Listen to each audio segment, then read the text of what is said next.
5, tunggu dulu, satu ayat, Efesus 5 ayat 2. Dan hiduplah di dalam kasih sebagaimana Kristus Yesus juga mengasihi kamu dan telah menyerahkan dirinya untuk kita sebagai persembahan dan korban yang harum bagi Elohim. Ibu Darni. Itu Bang Juma. Oke, baik Bu, 1 menit dari saya ya Bu ya.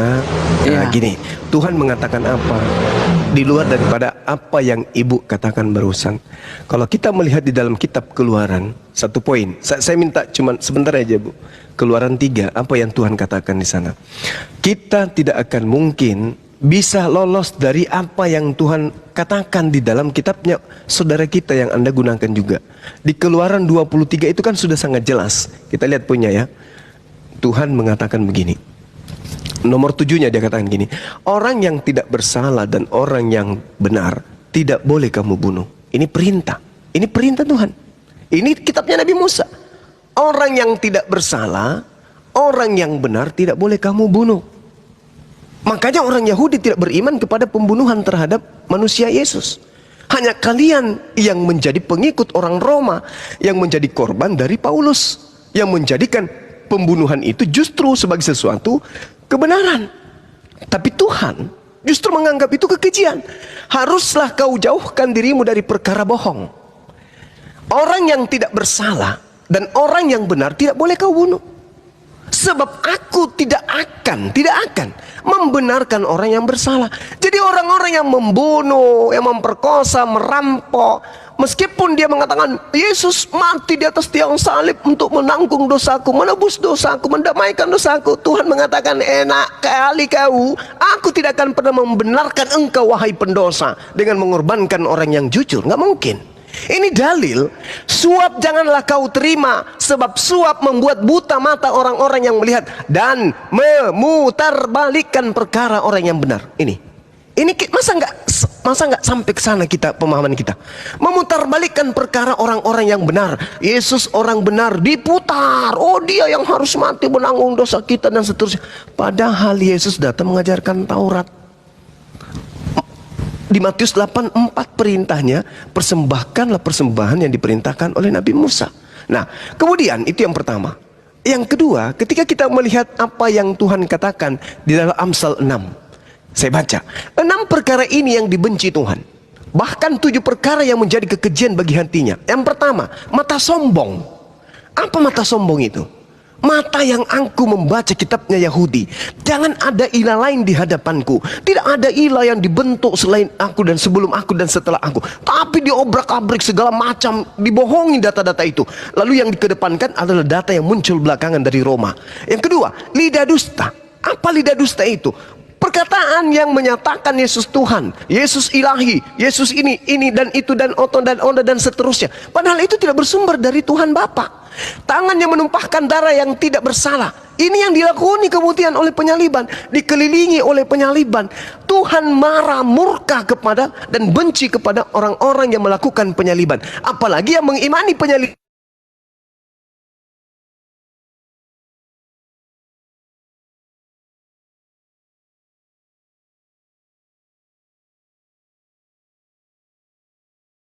Kepada Yudas, apa rencananya? Dia ingin supaya Yesus itu mati, supaya setelah mati ada penerusnya mengajarkan ke dunia bahwa yang mati itu adalah Tuhan untuk menebus dosa manusia. Sehingga apa yang terjadi? Diputar balik. Kaki yang segera lari menuju kejahatan. Coba lihat. Berlomba-lomba saudara-saudara Kristen lari menuju kepada konsep penyaliban itu. Padahal itu tidak pernah diajarkan. Justru Tuhan menghalangi itu. Jangan ada penyaliban. Jangan kau bunuh orang yang tidak bersalah. Sebab aku tidak akan melakukan pembenaran terhadap orang-orang yang bersalah. Masakan penebusan Anda korbankan orang yang benar demi orang-orang yang pemburit, orang yang kemudian membunuh, memperkosa, membunuh ayahnya, membunuh ibunya, begitu percaya kepada Yesus mereka diselamatkan? Tidak mungkin. Lalu dikatakan lagi, orang saksi dusta, seorang saksi dusta yang menyembur-nyemburkan kebohongan. Nah, ini dia. Siapa yang menyembur-nyemburkan kebohongan itu? Dia menebus dosa, dia mati, dia mengandung dan seterusnya. Itu Karena dusta diulang-ulang terus secara sistematis, kemudian diajarkan membudaya mendarah daging. Dusta itu dianggap sebagai sebuah kebenaran. Lalu kenapa tidak menatap kepada orang yang di mana kejadian itu terjadi? Bangsa di mana di tengah-tengah mereka kejadian itu terjadi? Kenapa mereka tidak melakoni iman yang sama seperti saudara-saudara?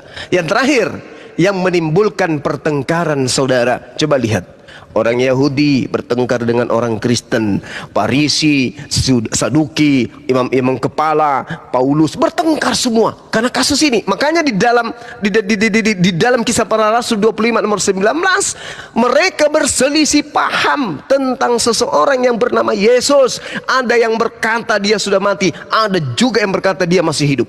Ini akibatnya. Jadi tidak ada kebenaran. Cuman kalau seperti yang disampaikan Ibu Darni, oh, sebenarnya kami Kristen ini enak kali karena dosa kami. Iya, emang. Makanya tadi saya menekankan kepada kemanusiaan Yesus. 3 kali kalian dosa-dosa orang-orang yang membunuh anaknya, membunuh ibunya, karena datang kepada Yesus, dosanya ditanggung Yesus. Enak kali enggak? Dosa tanggung masing-masing. Berapa banyak kemudian data di dalam perjanjian lama, perjanjian baru, dosa tanggung masing-masing. Tuhan memberikan solusi, kita bertobat. Yeskiel 18 sampai 20. Bertobat. Aku akan membangkitkan pelaku dosa untuk mempertanggungjawabkan dosanya, dan aku akan membangkitkan orang yang benar untuk mendapatkan kebahagiaan dari kebenarannya. Orang bersalah tidak menanggung, orang bapa tidak menanggung anak, anak tidak menanggung, masing-masing kita. Makanya dikatakan datang Yesus kemudian nanti di hari kebangkitan atau di hari penghakiman atau di hari di penghujung hari dunia ini, ya, di hari penghakiman, dia akan menghakimi dan memberikan upah sesuai dengan perbuatan. Dia akan menghakimi. Yuk menyembahku, siapa yang ajarkan? Kau ke neraka. Yuk menjadikan aku sebagai nabi, siapa yang ajarkan? Kamu masuk ke surga. Itu maksudnya. Jadi cobalah teman-teman, pikirkan lagi, apakah kita ini sudah beragama sesuai dengan ajaran nabi yang kita percayai? Atau justru kita bertentangan dan kita hanya direcoki? Karena dikatakan nabi-nabi palsu itu akan datang, akan menyesatkan banyak orang. Dan coba lihat, ini terakhir sekali, 30 detik. Di dalam kitab saudara, saya nggak usah pakai Quran, saya pakai kitab saudara. Di dalam 2 Yohanes 1 nomor 7. Siapakah penyesat itu? Dia yang pergi keluar dari Yerusalem, lalu berjalan menuju ke seluruh penjuru bumi, yang tidak mengakui Yesus datang sebagai manusia. Itulah planos, penyesat, pembohong, pendusta itu. Dan itulah antikristus. Bagaimana ciri-ciri pendusta itu? Ciri-ciri pendusta itu, apa yang bicarakan mulutnya tidak sesuai dengan hatinya. Nah sekarang mari kita uji. Yesus menurut saudara-saudara itu manusia atau Tuhan? Mulut kalian aku mengatakan dia manusia, dia datang sebagai manusia, tapi hati kalian gimana? Pikiran kalian gimana? Sesuai enggak? Tidak. Dalam hati kalian itu bahkan kalian ungkapkan, tapi sekarang dia adalah Tuhan. Nah ini planos. Ini planos namanya. Lain di mulut, lain di hati. Munafik. Makanya Yesus mengatakan dalam Matius 23 nomor 15, celakalah engkau wahai ahli Taurat, celakalah engkau orang Farisi, celakalah engkau orang munafik. Engkau menyeberangi lautan, menjelajahi daratan, mentobatkan orang di luar daripada Yerusalem, masuk menjadi pengikutmu. Setelah menjadi pengikutmu, kau jadikan dia menjadi orang neraka dan 2 kali lebih jahat daripada engkau sendiri. Berarti lebih munafik lagi. Penyesat itu adalah yang pergi ke seluruh dunia yang tidak mengaku Yesus datang sebagai manusia. Nah, Yesus datang sebagai manusia. Ya, mana mayatnya? Enggak usahlah kita bicarakan mayatnya. Pokoknya dia sudah. Ya, ini tanda-tanda, ini penyakit hati namanya. Ini sudah tanda-tanda. Karena itulah kemudian, ya mari kita sekali-sekali menggunakan data akal untuk kita berdiskusi sambil bercanda. Kita tidak perlu hujat-hujatan. Demikian dari saya, Bang Suma dari Makassar. Manusia tergantung di rumahnya sendiri. Tepuk tangan.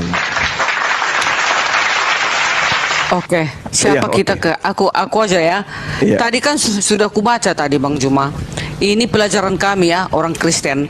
Efesus 5 tadi ayat 2. Dan hiduplah di dalam kasih sebagaimana Kristus Yesus juga mengasihi kamu dan telah menyerahkan dirinya untuk Nyanya itu garis besar ya, menyerahkan dirinya Yesus maksudnya untuk kita sebagai persembahan dan korban yang harum bagi Allah. Nah, jadi kalau zaman dulu, zaman Abraham, zaman perjanjian lama, kan selalu mengorbankan binatang, darahnya dipercikkan ini. Nah, seperti Bang Juma bilang tadi, ngapain mesti ada pengorbanan penyalipan Yesus? Ya, kan bisa bertobat, tidak melakukan kejahatan. Nah, begitu juga dengan perjanjian lama, ngapain disuruh Elohim memotong korban. Hanya diambil darah dan dipercikkan. Itulah korban penghapus dosa. Tetapi sekarang begitu kedatangan Yesus yang dia menyerahkan dirinya untuk kita sebagai persembahan korban yang harum bagi Elohim, memperdamaikan kita dengan Elohim. Makanya ajaran Paulus itu. Lanjut. Iya, terserahlah. Itu ajaran kami. Jadi dikatakan Bang Juma tadi juga, celakalah banyak penyesat yang tidak mengakui Yesus sebagai manusia. Ya, kami mengakui Yesus sebagai manusia, makanya dia turun ke bumi untuk datang kepada manusia, mengajarkan berbahagialah, inilah, kasihilah sama manusia, jangan kau membunuh, begini kan itu waktu datang Yesus ke bumi ini. Kami mengakui dia datang, dan malaikat juga mengatakan kepada Maria bahwasanya Yesus itu adalah datang dari Roh Kudus, dia adalah Tuhan dan juru selamat. Nah, apa berarti kami tidak penyesat? Di luarnya ini yang penyesat. Itu dari saya. Jadi Baik, sebenarnya nggak susah loh, gampangnya untuk mempelajarinya. Tapi karena ada kalian obrak-abrik, banyak yang bingung. Jadi gini, Bu Darni, saya masuk ke pola Quran, Bu ya. Saya masuk sedikit ke Al-Quran, Bu, karena saya sudah sabar saudara-saudara. Saya masuk ke Al-Quran terkait dengan kronologis penyaliban. Saya sudah memberikan data dari Amsal, dari Keluaran. Ibu tetap kekeh kemudian untuk harus bertahan di situ. Memang Al-Quran sudah mengatakan. Bismillahirrahmanirrahim.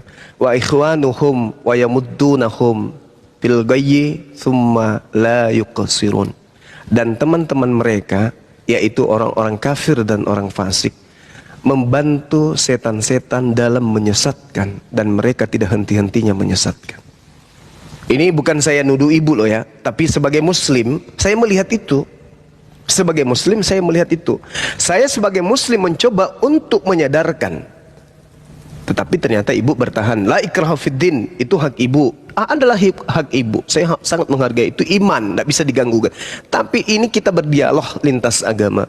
Al-Quran mengatakan wa ikhwanuhum yamuddunahum fil ghayyi thumma la yuqsirun. Dan teman-teman mereka orang kafir dan fasik membantu setan-setan dalam menyesatkan, dan mereka tidak henti-hentinya menyesatkan. Pola ini kenapa saya bawa? Karena penyaliban Yesus tadi kita sepakat dikelilingi oleh setan. Merasuki Yudas, merasuki imam kepala, merasuki mahkamah agama, merasuki orang Farisi. Siapa yang mengelilingi salib ini? Setan.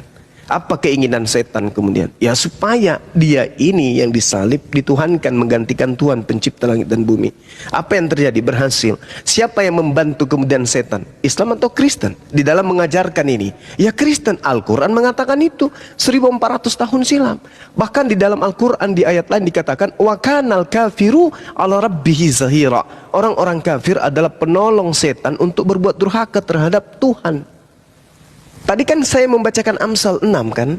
Amsal 6 dikatakan 6 perbuatan yang dibenci oleh Tuhan. Bahkan 7 perkara yang menjadi kekejian bagi hatinya.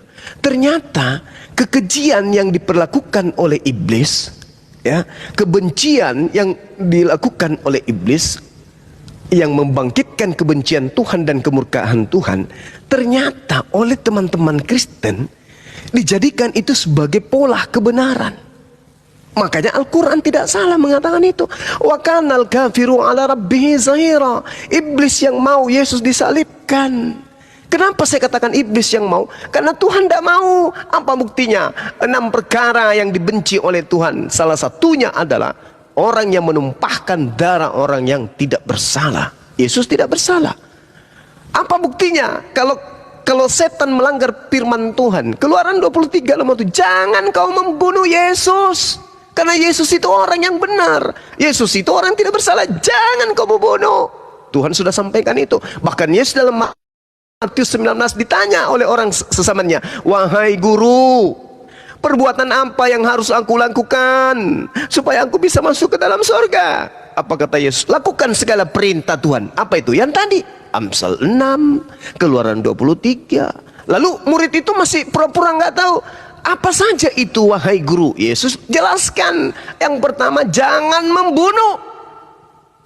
Nah sekarang kalau ada yang melakukan pembunuhan terhadap Yesus, melanggar firman Tuhan atau tidak? Melanggar. Bahkan melanggar sabda Yesus. Nah kenapa kemudian teman Kristen justru tertutup hatinya untuk menelaah bahwa pelanggaran terhadap firman Tuhan, pelanggaran terhadap sabda Yesus justru adalah sebuah keselamatan. Kenapa? Karena Al-Quran sudah menorehkan wa kanal kafiru ala rabbih zahira. Orang-orang kafir ini penolong. Penolong. Sekarang mari kita deteksi. Yang memberikan pesan paling banyak Yesus itu anak manusia di dalam Bible itu siapa? Iblis. Saya bisa buktikan betapa banyak pesan iblis di dalam Bible yang mengatakan Yesus itu adalah anak Tuhan. Anak Tuhan adalah Tuhan. Iblis. Lalu siapa yang memproklamirkan Paulus itu adalah rasul utusan Tuhan? Baca Kisah Para Rasul 16 datang 18. Iblis teriak. Orang yang kerasukan iblis itu teriak. Bukan orang itu, karena orang dalam kuasa iblis. Iblis teriak. Apa dikatakan iblis itu?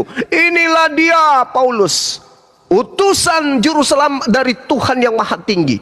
Coba, iblis yang memproklamirkan itu. Lalu siapa yang mengimani? Kristen. Mengimani Yesus anak Tuhan, mengimani Yesus Tuhan, mengimani Paulus utusan Tuhan, dan seterusnya. Siapa mereka ini? Inilah yang diterangkan Al-Quran. Wa kanal kafiru ala rabbihi zahira. Nah kenapa banyak begitu? Nah karena iblis memang sudah bersumpah ingin menyesatkan seluruh anak Adam, membawa mereka ke neraka. Itu yang pasti. Wa ikhwanuhum yamuddunahum fil ghayyi thumma la yuqsirun. Dan teman-teman mereka, yaitu orang-orang kafir dan fasik, membantu setan-setan di dalam menyesatkan, dan mereka tidak henti-hentinya menyesatkan sampai hari ini. Udah 2000 tahun. Udah 2000 tahun. Yang tadinya Yesus itu hanya sebagai utusan, dirubah lagi langkahnya. Ibunya juga adalah Tuhan. Ada kan tadinya? Dirubah lagi setelahnya, diganti lagi. Firman itu adalah Tuhan. Setelah itu dilantik lagi Yesus. Yesus ini adalah Tuhan. Muncul lagi. Ada menjadi Yesus itu hanya utusan. Ada yang menjadikan Yesus itu Trinitas, Tritunggal. Ada yang mengatakan Yesus only. Pokoknya semua cara dilakukan. Untuk apa? Untuk menyesatkan. Padahal sederhananya Tuhan itu cuma satu. Yang mengutus Yesus sudah selesai. Apa untungnya coba? Cuma bertobat. Ya Tuhan ampuni segala dosa. Ya udah selesai. Kita bertobat dengan cara itu sungguh-sungguh. Udah selesai. Ngapain jadikan korban anak orang? Apa alasannya? Untuk kemudian membantu setan-setan di dalam menyesatkan. Kalau salah ini yang saya sampaikan, tolong bantah saya pakai Bible bahwa pembunuhan terhadap Yesus bukanlah pelanggaran terhadap firman Tuhan. Silakan. Bentar Bang Juba. Yohanes 10 ayat 11. Baca Kak. Kak Darmin. Yohanes 10 ayat 11. Salah, nama orang itu bukan Kak Darmin. Darmin itu nama laki-laki. Ya benar lah. Siti Darmi. 10 ayat 11. Ya, bentar ya. 10 ayat 11. Ntar 10 ayat 11. Ya. Gembala yang baik. Akulah gembala yang baik. Yohanes kan? Yohanes 10 ayat 11. Akulah gembala yang baik. Gembala yang baik memberikan nyawanya bagi domba-dombanya. Maksudnya apa tuh? Ayat 14. Ayat 14. Ayat 13, 14. Akulah gembala yang baik, dan aku mengenal domba-dombaku, dan domba-dombaku mengenal aku. Baru 18. 18. Ya. Gak apa-apa, terus pun gak apa-apa, Pak. Iya. Tidak seorang pun mengambilnya daripadaku, melainkan aku memberikannya menurut kehendakku sendiri. Aku berkuasa memberikannya dan berkuasa mengambilnya kembali. Inilah tugas yang kuterima dari Elohim. Amin. Itulah jawaban. Amin. Apa itu? Jawabannya apa itu Bang? Maksudnya gimana? Loh, itulah karya penebusan dosa. Oh, nggak ada hubungannya, nggak ada. Saya jelaskan ya, boleh ya? Oke. Di Al-Quran pun ada ini, mengilustrasikan ini ada. Wa mathalul ladzina kafaru kamathalil ladzi yan'iku bima la yasma'u illa du'a wa nida summum bukmun umyun fahum la ya'qilun. Ini kalau kita narasinya, orang-orang kafir itu adalah orang yang pada masa Nabi Ibrahim, orang kafir itu adalah mereka yang kemudian tidak mengikuti ajaran Nabi Ibrahim, itu kafir. Pada Nabi Musa, orang yang tidak mengikuti ajaran Nabi Musa padahal dia sudah diseru untuk mengikuti tapi menolak, itu kafir. Begitu juga ketika datang Yesus. Yesus datang kepada Bani Israel, ketika Bani Israel kemudian tidak menerima pengajaran Yesus, maka dia kafir. Begitu juga ketika datang Rasulullah Muhammad SAW membawa sebuah risalah kenabian untuk seluruh umat manusia, manusia yang menolak ajarannya itu kafir. Itu secara umum. Nah, sekarang Al-Qur'an menarasikan, wa mathalul ladzina kafaru kamathalil ladzina yan'iku bima la yasma'u illa du'a wa nida. Dan perumpamaan bagi penyeru orang kafir adalah seperti gembala yang meneriaki binatang yang tidak mendengar selain panggilan dan teriakan. Nah, kita ilustrasikan dari data yang Anda bawa. Yesus datang sebagai gembala kepada Bani Israel agar Bani Israel percaya bahwa dia adalah Tuhan. Agar dia adalah utusan Tuhan. Agar dia percaya bahwa dia datang berasal dari Tuhan. Tapi kemudian ditolak, maka mereka kafir. Meskipun Bani Israel, meskipun mereka orang Yahudi, meskipun dia Bani Yakub, meskipun dia Bani Israel tapi menolak Yesus, maka dia dikategorikan sebagai orang kafir. Bahkan dikategorikan sebagai keturunan ular beludak. Oke, itu harus dipahami. Nah, ketika dia datang, akulah gembala yang baik. Memang betul. Gembala yang baik memberikan nyawanya, betul. Jadi tidak ada nabi yang datang kepada manusia, umatnya, kemudian ketika ada sesuatu terjadi, dia lari, meninggalkan umatnya, tidak. Dia harus di situ memberikan nyawanya sekalipun. Itu betul. Karena tugasnya dia adalah memang untuk memberikan apa yang diperintahkan. Kalau dia diperintahkan mati-mati, makanya dia berdoa. Hai Bapak, biarlah cawan ini berlalu, tetapi kehendakmu lah yang terjadi, jangan kehendakku. Nah, apa kehendak Bapak? Jangan kau membunuh orang yang tidak bersalah. Yesus pasrah menyerahkan nyawanya, tapi ternyata Tuhan menyelamatkan dia. Ibrani 5 nomor 7, sebagai manusia dia telah mempersembahkan doa yang sungguh-sungguh kepada dia yang bisa menyelamatkannya dari maut. Dan atas kesalehannya, atas ketaatannya, atas kemuslimannya, atas keislamannya dia, doanya dikabulkan. Saya ulangi, atas kesalehannya doanya dikabulkan. Apa doanya Yesus? Agar diselamatkan dari maut. Selamat enggak? Selamat, karena dikabulkan. Dia tidak mencapai maut, makanya dia terangkat ke langit. Maka yang menggantikannya adalah orang yang fasik. Selesai. Sederhana, Bung. Sederhana data-data gini. Sekarang masalahnya adalah, mari kita berakal dalam beriman. Jangan imannya statis, harus dinamis. Berakal, beriman dan berakal. Sederhana kok itu. Sederhana, silakan.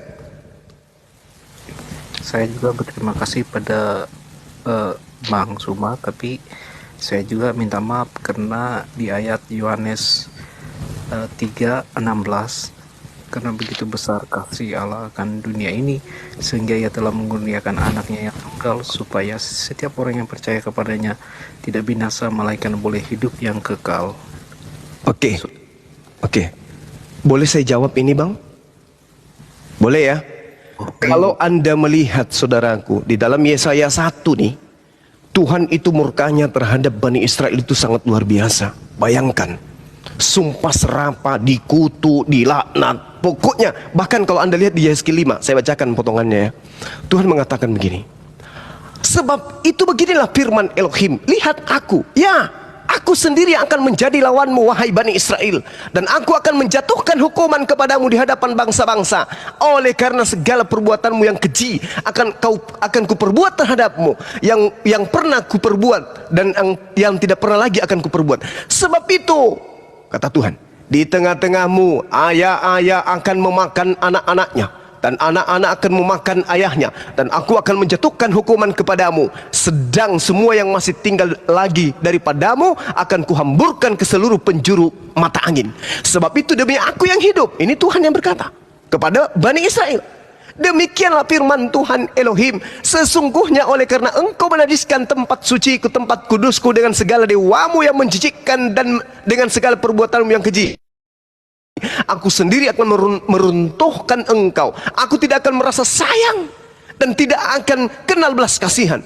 Sepertiga daripadamu akan mati kena sampar dan mati kelaparan di tengah-tengahmu. Sepertiga akan tewas dimakan pedang di sekitarmu, dan sepertiga lagi akan kuhamburkan ke semua mata angin, dan aku akan menghunus pedangku dari belakangmu.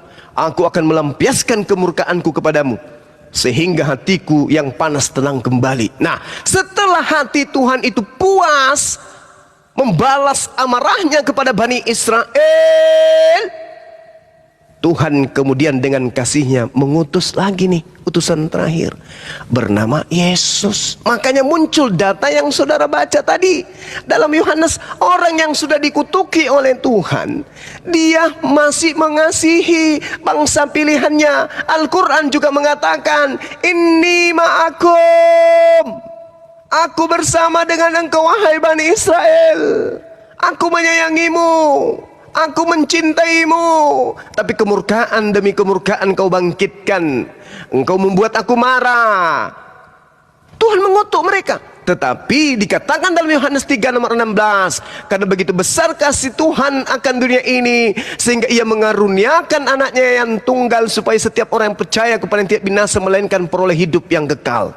Ini. Maka ketika Yesus datang, apa yang diajarkan Yesus? Endingnya aja dulu, endingnya. Yesus datang kepada Bani Israel, mengajarkan dirinya sebagai pencipta langit dan bumi, atau mengajarkan dirinya sebagai utusan dari pencipta langit dan bumi. Itu endingnya. Kalau Anda percaya Yesus itu pencipta langit dan bumi, jadilah Kristen. Kalau Anda percaya Yesus itu adalah utusan dari pencipta langit dan bumi, Andalah Islam. Sekarang siapa yang benar, Islam atau Kristen? Coba tolak ukurnya. Kalau Yahudi nggak mungkin, Yahudi nggak percaya, hanya ada Islam dan Kristen yang menjadi pemain. Kalau Anda percaya Yesus datang kepada Bani Israel sebagai pencipta langit dan bumi, Anda jadi Kristen. Kalau Anda percaya Yesus itu datang sebagai utusan pencipta langit dan bumi, Anda menjadi Islam. Islam mengatakan dan mengimani beliau adalah Nabi utusan Allah, datang orang yang suci terkemuka di dunia dan di akhirat, yang akan menghakimi Bani Israel, akan menjadi hakim yang adil kelak, akan menyelamatkan orang yang beriman kepadanya, bahwa dia adalah Nabi Tuhan, utusan Tuhan, pencipta langit dan bumi. Bagaimana dengan Anda? Sedangkan Yesus bersaksi di dalam Yohanes 5 nomor 36, ada kesaksianku yang lebih penting dari Yohanes. Apalagi hanya kesaksian pendeta-pendeta, nggak mungkin dia lebih hebat. Lebih hebat kesaksian Yesus. Apa kesaksian Yesus itu? Coba Anda baca. Ada kesaksianku yang lebih hebat dan lebih penting, lebih besar dari kesaksian daripada Yohanes Pembaptis, bahwa semua perbuatan, pekerjaan yang aku lakukan, pekerjaan itulah yang bersaksi. Coba, pekerjaan apa? Membangkitkan orang mati, menghapuskan dosa menurut kalian. Apalagi membangkitkan orang mati, membuat orang lumpuh berjalan, orang ini melihat ini dan itu dan itu dan ini dan itu dan ini dan itu dan itu. Ternyata pekerjaan itulah yang aku lakukan, dan pekerjaan itulah yang bersaksi tentang aku. Bukan pendeta yang bersaksi, tapi pekerjaan itu. Apa kesaksian pekerjaan itu? Apa kesaksian dari pekerjaan-pekerjaan Yesus? Ternyata kesaksian pekerjaan-pekerjaan Yesus, bahwa Bapa yang telah mengutus aku.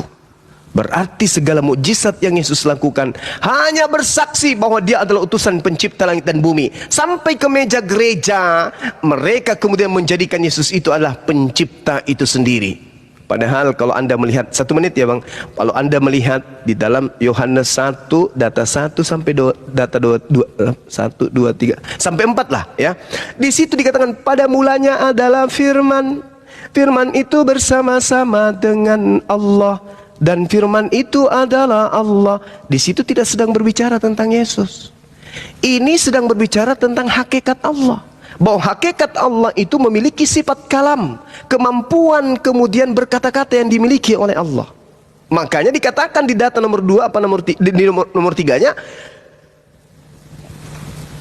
Apa di Yohanes 1:3? Segala sesuatu diciptakan, segala sesuatu berasal dari Dia. Dari siapa? Dari Allah yang memiliki firman, yang memiliki hakikat kalam, yang memiliki sifat pencipta. Maka firman di sini adalah kalam, kalam yang adalah sifatnya Allah yang maha pencipta. Dari sanalah semuanya tercipta. Makanya dikatakan firman itu menjadi manusia. Maksudnya apa? Perkataan Tuhan datang kepada Maria supaya Maria itu hamil melahirkan seorang manusia. Maka dikatakan firman yang terlontar dari mulut Tuhan itu benar-benar telah menjadi daging Yesus. Gak ada masalah di situ. Gak ada masalah. Yang masalah ketika Anda mengatakan manusia yang dicipta dari kehendak Tuhan, dari firman Tuhan ini menjadi Tuhan. Di situ poinnya Bang, di situ poin yang Anda harus pahami. Yohanes 3:16 itu berasas daripada kebencian Tuhan kepada Bani Israel.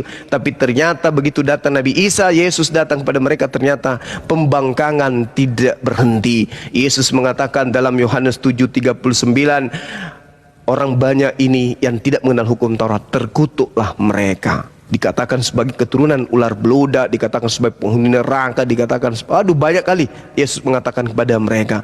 Maka muncul Nabi terakhir kemudian untuk menyelamatkan manusia di atas muka bumi. Karena kalau mau diselamatkan dengan pola pelanggaran yang tadi di Amsal 6 di Keluaran 27, tidak mungkin. Bahaya. Untung ada Islam. Andai tidak ada Islam, maka seluruh manusia bisa menjadi Kristen, menjadi pengikut makhluk-makhluk yang menginginkan manusia itu menyembah kepada sesamanya manusia. Saya kira begitu, Bung. Saya sudah capek kehabisan kopi, nggak ada masaku ini malam kayaknya. Demikian.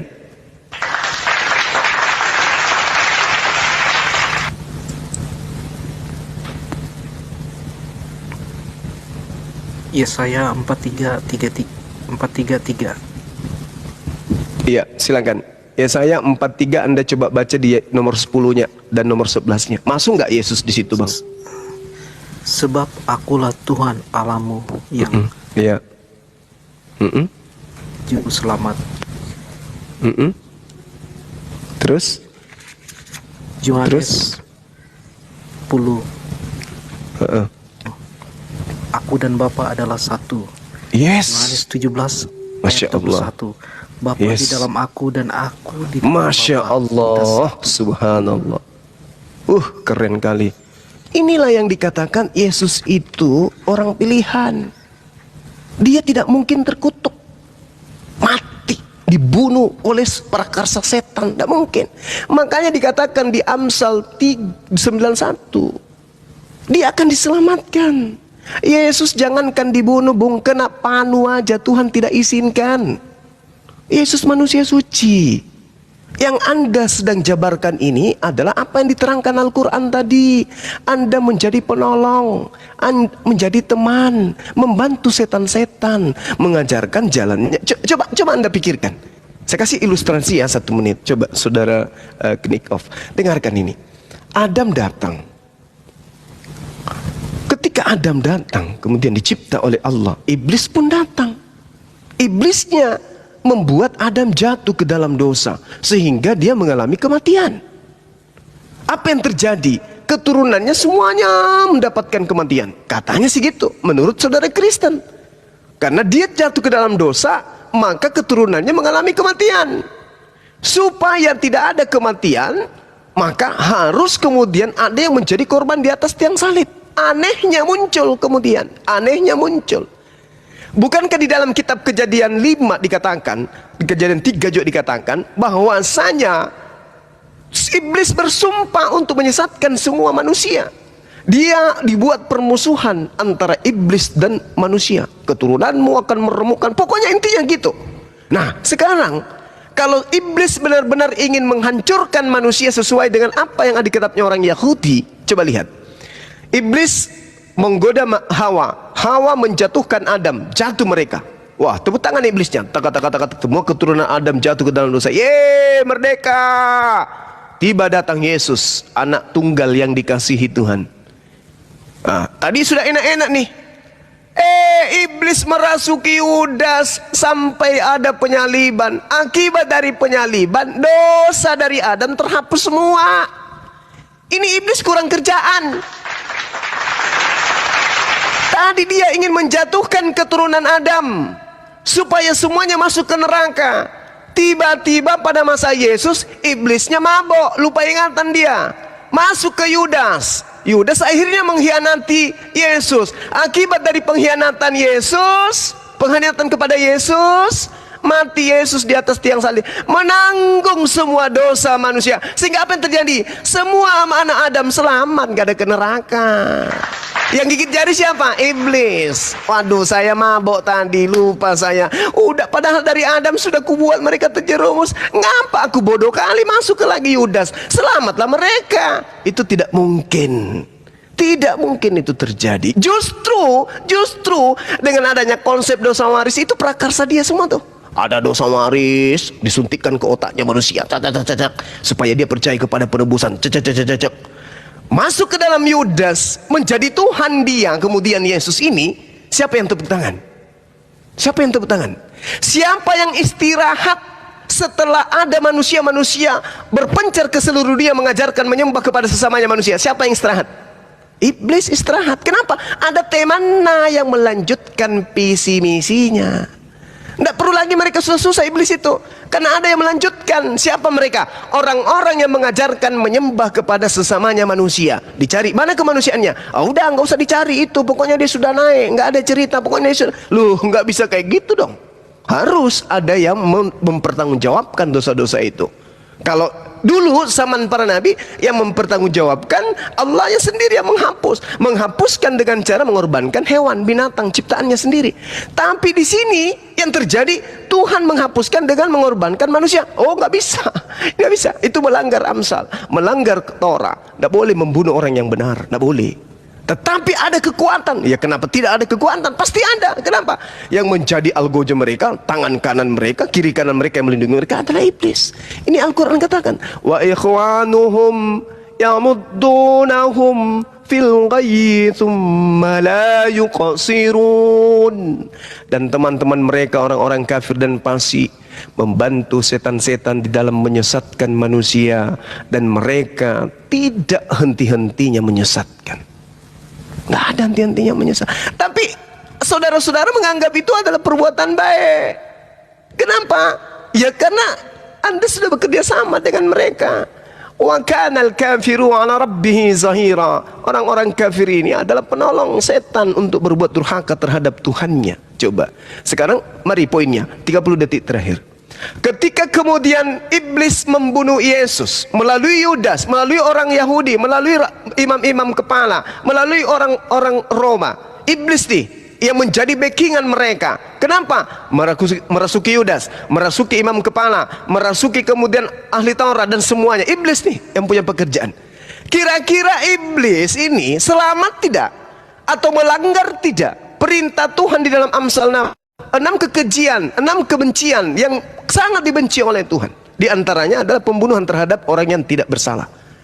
Nah, kira-kira iblis yang memprakarsai pembunuhan terhadap Yesus itu bisa dibenarkan oleh Tuhan dengan melanggar perintahnya? Tidak. Kenapa bisa menjadi benar? Karena ada manusia sebagai perpanjangan tangan iblis tadi yang membenarkan ajaran itu, dipoles sedemikian rupa sehingga dianggap itu adalah sebuah kebenaran. Dipoles sedemikian rupa. Oh, pokoknya harus cantik ini ajaran supaya dianggap ini adalah sebuah kebenaran. Itulah fungsinya Islam datang, untuk menyadarkan teman-teman. Tapi tidak ada paksaan. Kalau tetap ingin melanjutkan karya iblis ini, silakan, la ikraha fiddin. Kami di sini hanya memperingatkan saja. Anda ingin kemudian menerima, alhamdulillah. Tidak menerima, astagfirullah. Kami berlindung kepada Allah dari hal-hal yang dilakukan oleh setan. Karena Al-Quran mengatakan bahwa setan itu minal jinnati wan nas, dari golongan jin dan dari golongan manusia. Seperti itu saudara-saudaraku. Jadi ketika kemudian Islam datang nih pada tiang salib, Yesus sudah di atas nih. Ada Bang Suma di situ, di sebelah kanan atau di sebelah kiri saya ada Bu Darni dengan teman-temannya semua, Advent, Protestan, Katolik, semua ada di situ. Wah, saya di sebelah kanan, berbarislah kita di situ ya. Islam, salib didirikan, Yesus diangkat, mulai diangkat naik. Tak. Apa teriakan umat Islam? Wahai teman-temanku, tolong turunkan Yesus dari salib, please. Jangan, itu melanggar perintah Tuhan. Jangan. Di dalam kitab Amsal dikatakan jangan kau membunuh orang yang tidak bersalah. Please, turunkan. Jangan kau salib. Dia adalah orang benar.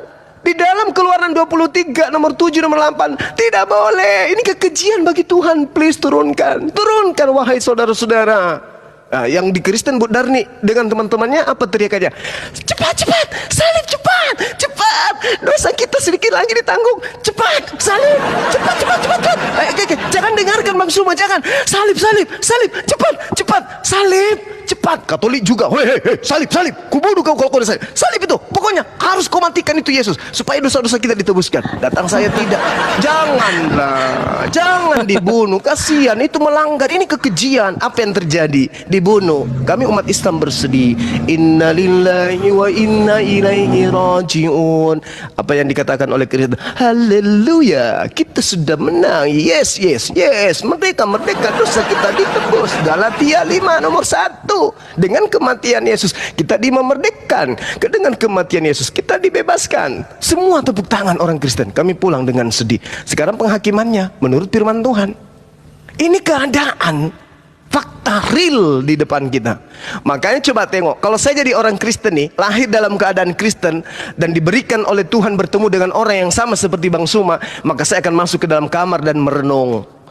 Agamaku tadinya datang dibawa oleh orang-orang dari barat. Tidak ada orang Yahudi datang ke sini dari sinagoge, datang ke Indonesia mengajarkan itu, semua dari barat. Terawang mundur menurut histori sejarah. Dari mana ini agama? Oh, dari Belanda, dari Portugis. Belanda dapat dari mana? Dari Roma, dari Vatikan. Vatikan ini dapat dari mana? Siapa di antara mereka? Oh, orang Farisi yang ngajarin, ahli Taurat yang mengajarkan. Nah, kenapa mereka masih ada di sana selaku penganut Torah? Kok enggak satu-satu aja? Kenapa enggak sekali Kristen atau sekali Yahudi? Ada yang enggak beres ini. Ada yang enggak beres. Maka mulailah anda belajar. Kalau saya menjadi kalian, bertemu dengan Bang Suma, la haula wala quwata illa billah. Kebenaran apalagi yang ingin disembunyikan? Semuanya nyata, nampak dan seterusnya. Hanya satu yang bisa membantah, keangkuhan. Keangkuhan aja. Sumbum bukmun umyum fahum la yarjiun. Semua saya kembalikan kepada saudara. Dialog kita tidak ada kebencian. Sejatinya dialog itu harusnya seperti ini. Terima kasih saudaraku. Ya, kiranya Allah kemudian memberikan petunjuk kepada kita semua, termasuk kepada diri saya. Silakan.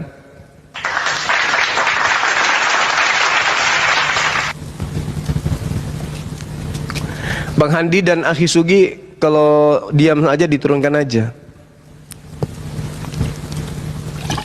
Jangan silakan. Iya, silakan Akhi. Gantian. Kita nyimak Gurunda. Bibir saya udah doer loh dari tadi. Doer.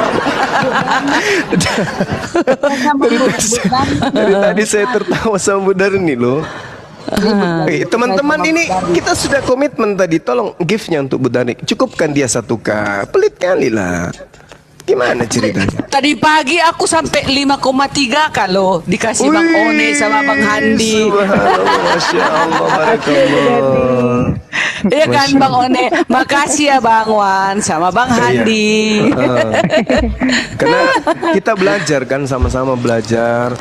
Kalau tidak ada Bu Darni, gimana kita menguraikan? Monolog nggak mungkin. Ya, Bu Darni, teman Petra, Kenikov, nah itu dia. Yohanes 19:30. Cukup sih, terlalu. 19:30. Akhi Sugi boleh mungkin ya, gantian ya Akhi. Boleh. Oke, lanjut. Saya monitor, saya tetap di sini. Mau lihat Bu Darni dari jarak jauh pakai pipet. Center Bella ya. Sweet. Yohanes 19:30. Center Bella. Iya, center Bella pakai pipet. Ya, lanjut. Nanti kalau aku sama Bu Darni ribut lagi ya Bu Darni. Yang lain aja lah. Minum anggur. Janganlah Bunda Rama, jangan kita kotori ruangan ini ya.